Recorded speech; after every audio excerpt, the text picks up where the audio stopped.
beams of lanterns fell upon corpse, but the guards seemed to look like...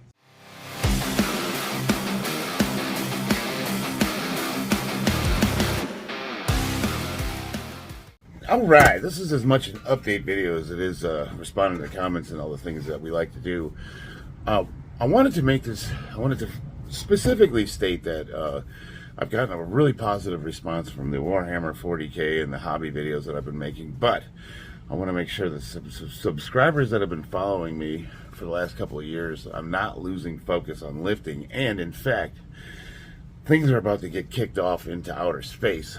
So I am going to make every effort to compete in October in Louisiana with Cephas and Tommy H at the WRPF Nationals. And looking at the numbers, I far exceed the qualifications necessary to compete in the Masters. I actually qualified to compete in the Open, so I'm going to cross-enter. I usually do that with the USPA. Interestingly enough, I had a couple of friends that I wanted to try to get to compete with me, but they don't have a submasters category in the WRPF, so their dot score weren't quite high enough to qualify in the Open division. So that was a little bit of a bummer. But I think that this could be my magnum opus. I'm about to paint my masterpiece. So I'm going to be competing in October, so I really need to start getting a good program and training regimen together. So I'm going to be reaching out to the usual suspects, Prophet, Fear, Rockman. Bobby has been hitting me up. We've been talking a little bit. He's trying to worm his way back in there. But no, all kidding aside, I really need to start getting serious. So we're going to be going into overdrive here pretty soon. Right now, I've just been having fun lifting, just farting around, trying different things out. But if I'm going to compete on the world stage with two content creators of the caliber that they bring to the table, what they represent, I want to be the best I've ever been. So, I've got this last competition I did in March. I did a 6-week smash and grab program coming off of Worlds. And, I did really well. I mean, I finished with the highest total of the meet, and I had my best total ever. So, I mean, for all intents and purposes, you could say, like, I did great. But I knew that I left a lot on the table. I didn't get that 700-pound deadlift. I didn't get the 405-pound bench. I want to make sure I kill it this meet. I want to go in there and just be an assassin. I want to represent the old dudes. And they're going to be like, wow, who's this guy? You know what I mean? Like, he's how old? That's what I want them to say. Yeah. They were already saying that at this last meet, but it's a local meet. You expect that. Now, this is the big stage. This is where we want to shine.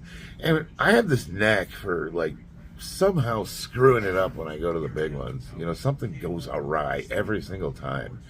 And for once, I just want to show up, lift my best, kick ass, and go home knowing that whether I did well or not, knowing that I left it all on the table and I had nothing left to give. That's what I want to feel when I'm done with it. In the last 2 Worlds, I did well. I placed second. I got the silver medal. But I knew that, like, I blew it personally, and I felt terrible about it. Everybody else was telling me how great I did, and I'm over here like, I want to leave knowing I left it all on the table. I'm coming home with my shield or on it.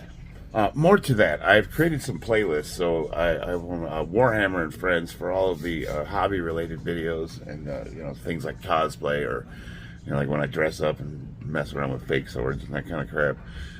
All that's going to be on that playlist. I have a playlist for training with my family, so anytime I get the kids in the garage or whatever, I'll have a playlist for that. So I'm trying to organize it so that anybody who's interested in specific content can just go watch that, and you don't have to hunt and pack for whatever, mix and match. So anybody that's not interested in the new stuff I'm doing but would like to see more of the old, well, I'm trying to organize it. So what I need from you guys is a little bit of feedback, because to see what you're seeing when you bring your browsers up. I don't know if you're opening up on computers or tablets or phones, and I noticed the page looks different on all of those. And I've got the TV, I've got the laptop, and I've got my phone to try to look at. But I've noticed, like, people have said that they can't see certain things depending on how they're watching YouTube. So I wouldn't mind some feedback to see what you guys are seeing when you look at my channel. But that's how I'm going to move forward. I'm just going to try to compartmentalize everything so that if you're not interested in some of the content I'm putting out, but you like, the stuff that I was doing before, it's separate. If that makes sense. All right, let's dig into the comments. First one of the day. Open up my laptop and held for review. Comments that may be offensive are shown below. The Crabs 8860. Why is your dick out? That's a quote. And this is in response to best pectoral chest movement, cambered bar. And I watched the video, and I am wearing little booty shorts, but nothing's showing. However, the shorts do kind of silhouette my goodies, I guess you could say. Well, I don't know. I mean, it's covered. I don't think it's inappropriate. I would say to the Mr. Krabs, why are you staring at my wiener? Like, hey, you know what? I always say, looking's for free. Touching will cost you. I'm happy to help where I can, but I'm not going to cross certain lines. You know what I mean? I'm a married man, but I do appreciate it. Thank you very much. All right, the next comment is from Charles Roby 496. I served in the Marine Corps with this guy. Let me scroll down here. He writes, that was so happy. I mean gay. Love you, brother. Love you too, my man. When you coming out to Vegas next? I don't know what to say. I'm just acknowledging that you commented and I'm saying hi back. Oh, man. We are getting old, aren't we? Hey, we're still getting it done, though. All right, this next comment is from Ego Lift Daily. He said, that's interesting, boss. Objective data from notes. Thanks for sharing. The reason I wanted to touch on that comment specifically is because I have all the data from all the programs in the last 3 years on an Excel spreadsheet, essentially. Now, it's a database that I can export into a couple different programs. Because I do use a GUI interface sometimes to program my lifts. It'll calculate your one rep max, and it will program your percentages for you, but everything gets exported into an Excel spreadsheet. So I can kind of go back, and what I like to do is, if something has changed in my life, whether it's an injury, or it's a supplement, or something I'm taking, or a weight change, or a major point of stress in my life, I can kind of point to a graph that it makes, and I could see where my numbers have gone up and down. And what I'm looking for is significant changes. Now, in this video, I'm doing what's called length and partials, which is where in the squats you're going to focus on that bottom portion. And the data I wanted to collect was whether or not they were actually working, because I only started doing them about 6 weeks prior to my last competition. So the question becomes, is 6 weeks enough? It's very anecdotal, but is that enough data to point to length and partials as being the reason why my squat went up? Or was it the volume of the program, or the intensity, or the diet, or all of the above? And I'm going to continue to do these lengths and partials, and I'm going to continue to trend, to see where my numbers go. See, and then right now, I'll have noted in this section of training is that I'm not prepping for competition. I'm just farting around. But I'm going to still collect data because it'll correlate the amount I'm lifting to the output, if that makes sense. There's still good data to be had because I am still training. And then moving forward, I would say based on the data that I have, I can definitively say that the length and partials are working for me.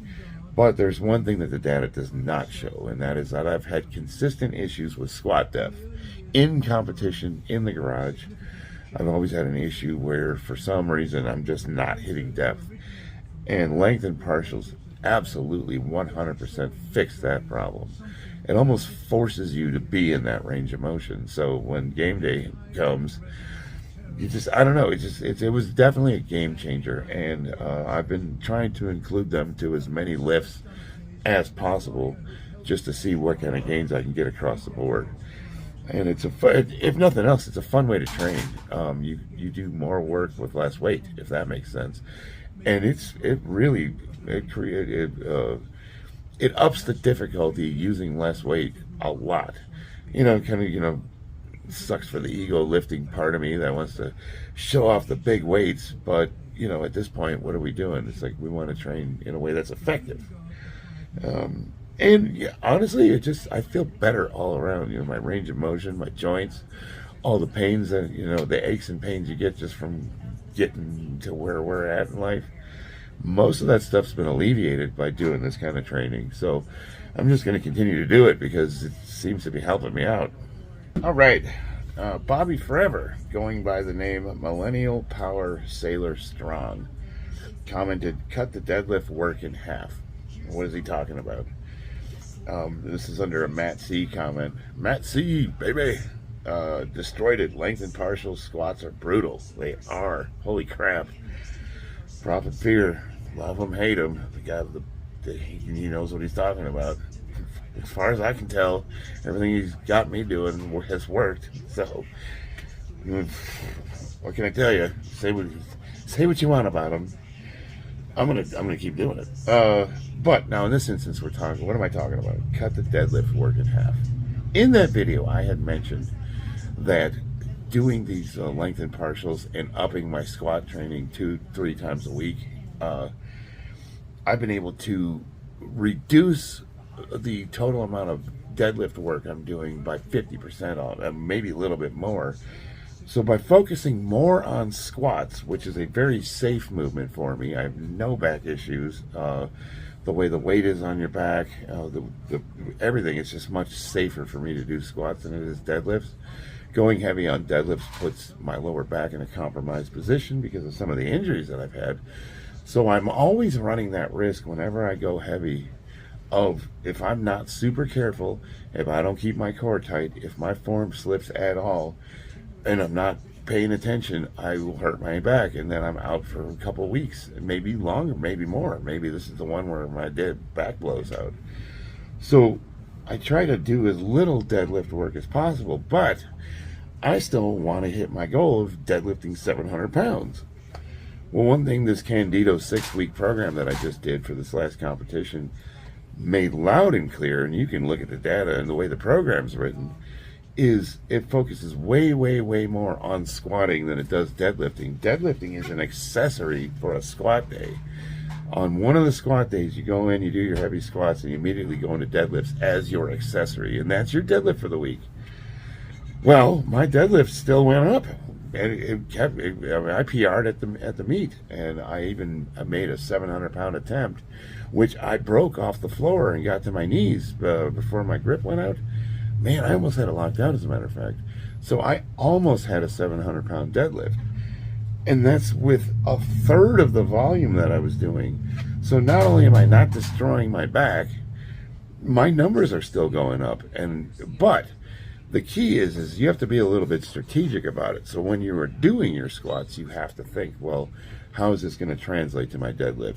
So one squat day was going to be the length and partials. One squat day is the heavy box squats. And one squat day is just regular squatting. Right now I'm only doing 2 a week, but I'll up it to 3 when the time comes. And that volume has direct carryover because on the regular squat day, the accessory is deadlifting. I don't know, is that making sense to you guys? It's like basically deadlifting becomes a squat auxiliary lift. And you're still going heavy. You're still getting some serious work in. You're just not doing the overall volume, and which is right. It's perfect for guys our age, of people that maybe have compromised backs. So it's something to consider for sure. And again, I have the data collected that kind of suggests that there's some evidence to support it. All right, Paint Dry Lifting asks, which brand bar is that? I didn't remember offhand when you asked me, so I had to go back and look. It's a cap barbell, open hex bar. Open trap bar, I'm sorry. It weighs 65 pounds roughly, so it's kind of heavy. It's under $200. I will say this. The only downside that I've found so far to the bar is when you load it past 700 pounds, it will start to bend it a little bit. Absolutely. If you look at I'll show it the camera, but it's got a little bit of a bend to it because I put 725 pounds on it one day, and when I picked it up, it just went, but it so far it hasn't really. Most people aren't going to be doing that, so I would say with the total cost of the barbell, what you get for what you pay for, it's going to be perfectly adequate for most people. And what I really like about it is it's got these built-in feet where you can tip it up and load it, so you don't need a deadlift jack. They're basically built-in deadlift jacks, so that's pretty nifty to have. And I noticed that a lot of trap bars on the market come with that feature, but they're also way, way, way more expensive. And they can handle more weight. Most of those are 1,500, 2,000 pound rated barbells. But again, who the hell's working out with that much weight? Man, I mean, hopefully get to that point someday. So I would definitely say, for the money, absolutely recommend. 100%. All right, next comment. Gravestrong. He asked, dang, how'd you hurt your hand? It's weird. So, I didn't hurt my hand specifically. I got the ulnar nerve, runs through there, the funny bone, and then it goes up into the back. Somewhere I pinched the nerve, and what it's causing is it feels like these two fingers are asleep. So when I'm grabbing something really hard, I don't have any strength in these two fingers. I've got most of it back, but when I tried to deadlift over 500 pounds, it became really apparent that I wasn't going to be able to hold it. That's a huge problem. And it's something I need to get resolved. And I've been getting massages and that kind of thing, but I can't seem to find the spot where it's pinched. Like when I press right in here, I can feel it. You got to dig in, but you can feel the tingling in the fingers. I think my dumbass fell asleep on my workbench and I pinched my nerve off. That's kind of my guess, but I don't know. It's one of those weird things. Getting old, I don't know what to tell you. Hopefully it resolves itself. It does seem to be, I've gotten most of the strength back, so I just continue to massage it and do like nerve flossing. Like this is a good one for the ulnar nerve. You put your hand up here and stretches it out. It's a pain in the butt. But there's like if you look up ulnar nerve flossing on Google, it'll bring up a whole bunch of different things you can do. And I've been doing most of those, and for the most part, it's worked. It can be, with some people, it can be like carpal tunnel. You got to get surgery. One of my good friends just had to have it done, and she's been out for, man, it can get really bad. It's a lot of people that do, sitting at desk work, much like carpal tunnel. But it's essentially the same thing. It's like the nerve, the sheath that's around it, or the surrounding tissue, becomes so tight that it just cuts the nerve off. And once that happens, and whether it's your sciatic nerve or your legs, I mean, if you pinch any nerve off, whatever's downstream of that just stops working. You just lose the ability to use it, and that's essentially what's going on. It's kind of a pain in the ass, but what else? I mean, every single time I've trained for a competition, something's been wrong with me. And we've just figured it out as we went, and it seems to have worked out okay up to this point. So I have faith that I'll be able to work it out by the time I need to, hopefully. I wanted to keep all of the comments on this video about lifting and the other comments about the other stuff, but I had to call out Default Profit 2 days ago. And this is my rant about the 40K DEI debate, that video. He writes, never once did a cis hetero white dude not feel represented. You don't say. Now, this guy's a total douchebag. He's a racist. He makes presumptions about people. And you can read the comment, and we get in a little bit of a tizzy going back and forth. But my sentiment is that he didn't watch the video, and he's just, he just attacks people. One thing I've noticed that the left does, or woke people, and you guys do this all the time. We will present a topic of discussion, whether it's like, should women be custodies, let's just say. You don't argue against the topic, you argue against the person presenting the topic. So we'll make a statement, you'll say something derogatory about us, which is an assumption, because you don't know anything about me, you've never met me, you're assuming I'm cis, you're assuming I'm heterosexual, and you don't know what the hell, like, whether I feel represented or not. When in relation to this video, I was talking about, I grew up never really feeling the need to be represented by the media I was watching.